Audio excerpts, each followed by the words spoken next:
Hello, good day everyone. My name is Laika Miakol and I'm going to report about Lesson 3, which is the Assure model, together with my partner, which is Mr. Rami Maicon. The Assure model.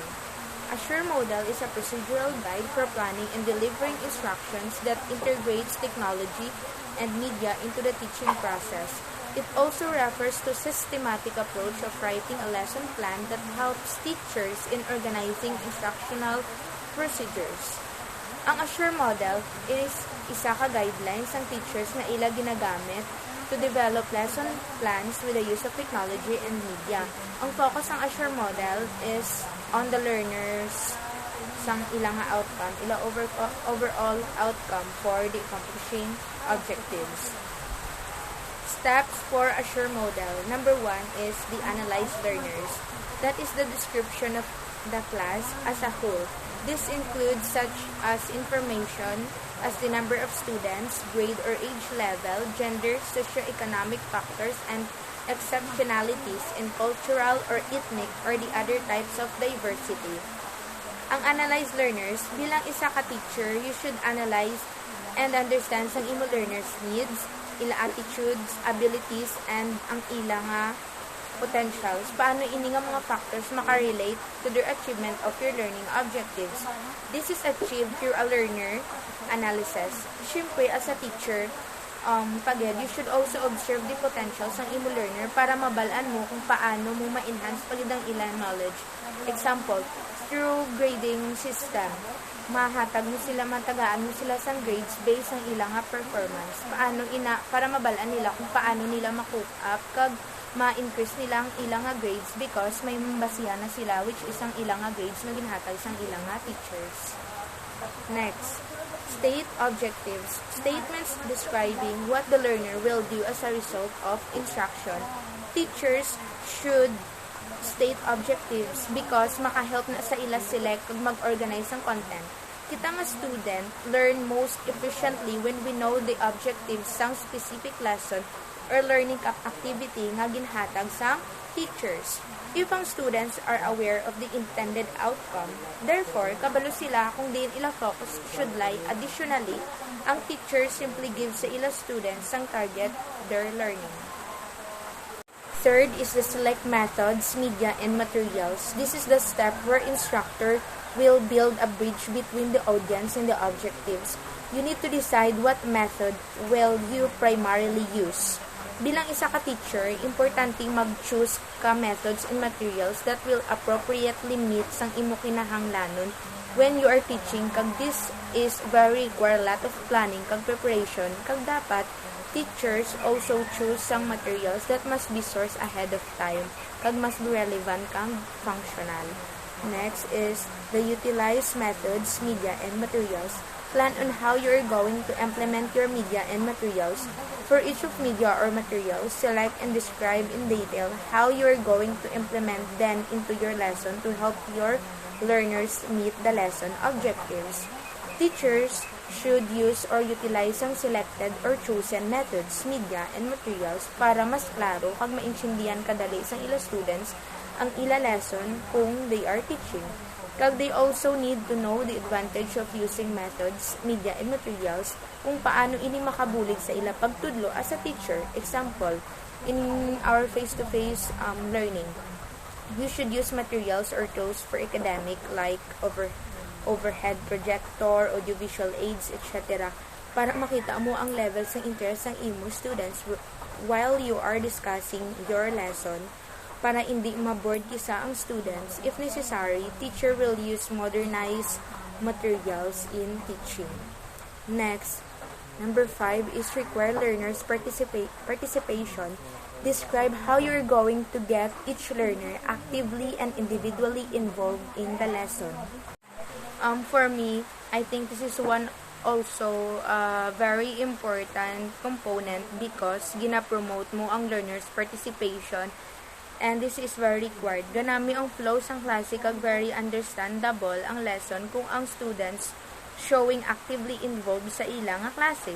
Ang teachers gina-require nila ang ila students to become actively involved in the lesson, not only to engage students but also makahelp sa ila kaugalingon as a student to retain what they are learning. Additionally, to make also teachers be aware or to know the level of interest sang iya students sa iya nga klase. In order for teachers to think relevant ideas nga magamit niya sa iya klase para hindi maboard ang iya nga students. Kag paagi sina, maboast nila ila confidence while naga-participate in class in front of other classmates or their other students. Next, evaluate students' performance. The evaluation should match the objectives. Same objectives can be adequately assessed with a pen and paper test. This last component naman niya is very vital step. To become a good teacher, it is required that you as a teacher are constantly evaluate your teaching or evaluate students' learning and their performance. You need to strive always to improve your teaching kag learning sang imong learners. Ang evaluation naga-occur kung ma-determine mo ang worth of teaching methods kag sang media use. During evaluation stage, you are freely ask yourself some question like inibala nga lesson na meet ang objectives, did students naka-understand and naka-gain bala sa sini nga lesson, inibala nga lesson ma-improve pa, kagdamo pa, and as a teacher, you can freely ask questions or feedback to students that could help you to improve the lesson for the next time. Okay, let's go to general characteristics of the learners. A superficial analysis of learner characteristics can provide helpful leads in selecting instructional methods and media. When you analyze your learners' characteristics, dako na nga help sa teacher on how they to select, mag-prepare kag mag-make instructional methods and media. Characteristics of the learners depend on their reading skills, ethnic or cultural subgroup, learners' apathy, social background, and etc. The more advanced have a sufficient base for using audiovisual or even verbal materials. Nagadepend ang characteristics ng learners based sa iya pagbasa, sa ilang culture, sa ilang even sa ilang tradition as well. Learners' apathy, when we say apathy, wala gana or interest sa klase. Ila social or personal background kag etc. If learner apathy toward the subject matter is a problem, consider using a highly stimulating instructional approach such as a dramatic videotape or stimulation game. Learners entering a new conceptual area for the first time may need more direct, concrete kinds of experiences such as field trips or role-playing exercises. More advanced learners usually have a sufficient base for using audiovisual or even verbal materials. Kung kawalan sang gana mamati ang learners ang problema sa klase, as a teacher, you should think relevant ideas paano mo makatch ang ila attention sa imong learners. For example, you try to consider using highly stimulating approach such as dramatic videotape or stimulation game in order for students have their attention to put on sa inyong klase. Ang students have a freedom or a chance to experience this kind of exercises just like field trips and role playing.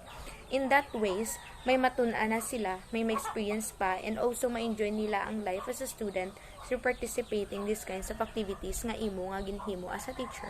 To specific entry competencies, at the beginning, you have to assume that the learners lack the knowledge and skills but they possess the knowledge or skills needed to learn and understand from the lesson. This assumption that learners have the prerequisite knowledge or skill to begin the lesson can seldom be accepted casually in school settings. Teachers of mixed ability class routinely anticipate that some students will need remedial help before they are ready to begin a particular unit of instruction. This realization suggests that instructors must verify assumptions about entry competencies through informal means such as in-class questioning or out-of-class interviews, or more formal means such as testing with standardized or teacher-made tests. Entry tests are assessment both formal and informal that determine whether students possess the prerequisites, meaning not all students are bright and smart, but they have already possessed a skill to listen, to understand, and to learn something. If ang student really want to know something, mayara sila interest nga mamati kag magtuon para maintindihan ang lesson. Example, kung gusto mo magswila as a student in a private school or university or other institution, other schools may ara entrance exam sa sina nga process may purpose ina para mabalance ang teachers ang kaalam ang levels ng knowledge sang isa ka students.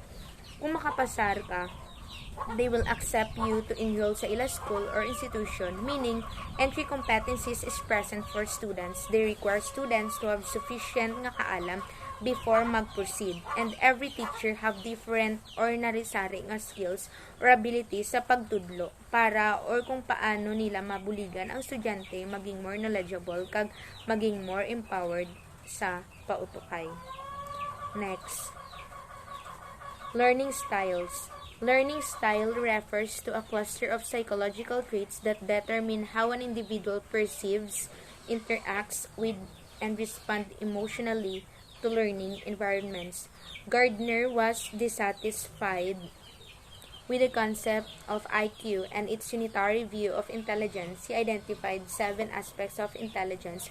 These are the verbal, linguistic, language, logical, mathematical, scientific, quantitative, visual, spatial, musical, rhythmic, bodily, kinesthetic, dancing or athletics, interpersonal, ability to understand other people, and interpersonal ability to understand oneself. Gardner is dissatisfied sa concept sang IQ kag sa unitary view of intelligence itself. Then, nag-identify siya sang 7 nga aspects of intelligence. Ang ini nga styles of learning and aspects of intelligence, according to Gardner, are important in these ways. Example, nga reason, kita nga mga tao mostly gid have a preferred way to learn. Ang iban dasig lang maka-learn through listening, pagpamati. Ang iban through observation, makagets ang dayon based sa ilang visual, ilang observation, while ang iban or others have to do it to learn it, or they strive hard, bisan kabudlay tun-an, ginapursugid nila, bisan hindi sila, wala sila enough nga kaalam, pero nang desidido sila mamati kag magtuon. The fact is, kita nga individual people needs these modalities to truly commit learning. These are the visual, auditory, kinesthetic, and many aspects nga ginpang mention ni Gardner. Next, state objectives. The stated objectives are statements describing what the learner will do as a result of instruction. In other words, objectives are the learning outcomes, that is, what will the student will learn from the lesson. In order to develop proper objectives, you must frame them in terms of desired behavior, what the learner will be able to accomplish after completing the instruction. The objectives you use should be as specific as possible so the learner understands what they are to accomplish. If objectives are clearly and specifically stated, both the learning and teaching will come objective-oriented. Most objectives contain 4 aspects. One is the audience, who your learners are. Second, behavior to be demonstrated. Third, conditions under which the behavior will be observed. And the fourth is the degree to which the learned skills are to be mastered. Okay guys, let's continue the discussion of Laika Akol. Objectives should be stated in terms of, number 1, what the learners or the audience will be able to do as a result of the instruction of behaviors, which mean the state terms of what students will able to do. Number 2, the conditions under which the students or training is going to perform and the degree of acceptable performance should be included, which means it include condition and degree of acceptable performance of the students. Number 3, the next step is to state the objectives as specifically as possible, which means to be a specific the discussion or the lessons or our objectives for these terms.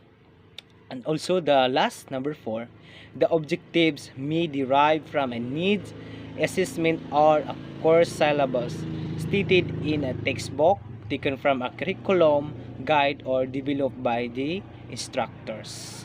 Which means the objectives may derive from a need on assessment for a course, a syllabus stated in a text box taken from our curriculum guide or developed by the instructors.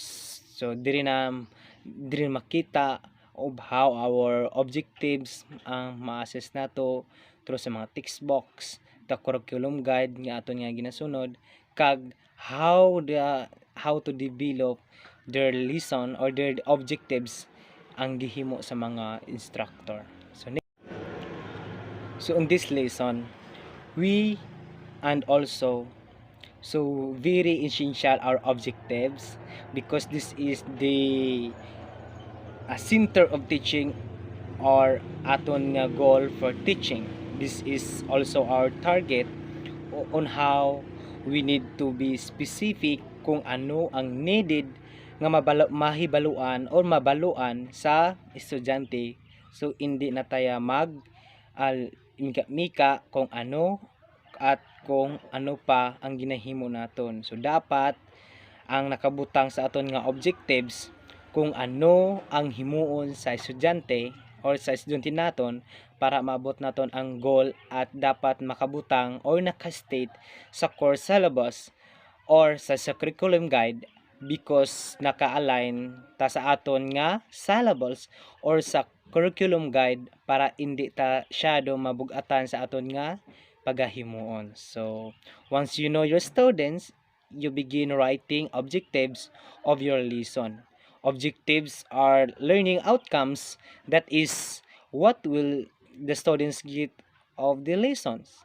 So what I have learned a while ago, it's very important to have a background kung ano sino ang aton nga mga estudyante para makahimo kita sa aton nga objectives sa aton nga mga lessons. Kung ini nga objectives, ang content is para may makuha or matun-an ang mga estudyante after the discussion. So let's proceed to the may ara ta nga nakasulat nga the ABCDs of well-stated objectives. So number 1 ara da nakautang, a well-stated objective starts by naming the audience of learners from whom the objective is intended. So it means who audience? Audience. Who are your students? Who is our students? Or is our learners? So nakastate dara ang imo nga objectives. Number 2, it then specify the behavior or capability to be learned. So it means in the behavior to demonstrated. So kung ano ang himuon sang mga estudyante naton. So let's be specified or be specific other behaviors and their capability para ila nga matun-an. So number 3, the condition under which the capability would be observed. So observe man ta sa ila nga capability. So the condition under which the behavior will be observed. So dira makita na to ang ilang degree kag ilang mga capability, degree to which the learned skills are to be mastered sa every students. So ara dra nakabutang ang ang imong makita ang audience, ang degree, ang behavior kag ang condition. So I have one example as paragraph or the statement which we define the audience, the behaviors, the condition, and the degree. So here's a 5th grade social studies students will be able to name at least 90% of the state capitals when given a list of states. So we define the first line, which we include as a audience 5th grade social studies students. That is our audience. Then we'll able to name at least 90%. The 90% will our degree. And then of the state capitals, that is the behaviors. The behavior, I mean when given a list of states, so that is a that is conditions. So that is one example how we define the audience, the behavior, the condition, and the degree. So the, that's the ABCDs of writing objective nga aton nga ma-define. So next one. So let us specify the degree to which the newly skill must be mastered, the standard by which of the capability can be judged. First, the audience. Audience focus on what the learner is doing, not on what the teacher is doing. B. Learning is most likely to take place when the learner is active, mentally processing an idea or physically practicing a skill. So that is the audience, not what the teacher does. The objective begins by stating whose capability is going to be changed. That is audience also. The behavior. The heart of the objective is the verb describing the new capability that the audience will have after instruction. So diri makita naman nato ang kagina example, the capability we observe or the behavior of the audience after sang instruction. Diya nato mabalaan ang ilang behavior kung naibaluan magid ang discussion. And then also, this verb is most likely to communicate your intent clearly if it is stated as an observable behavior. So, diri naman, makita na to ang every intent clearly sang naobserbahan sang estudyante. What will the learner be able to do after completing instruction? So, diri na to may baluan, paano nila ma-apply o paano to mahimo after the instruction. D. Vague terms such as now, understand, and appreciate do not communicate your aim clearly. Better are defined categories and demonstrate which denote observable performance. So, diri na to makita how we understand and appreciate our clearly understand about the performance of every students of every learners. Number 3, the condition. The condition.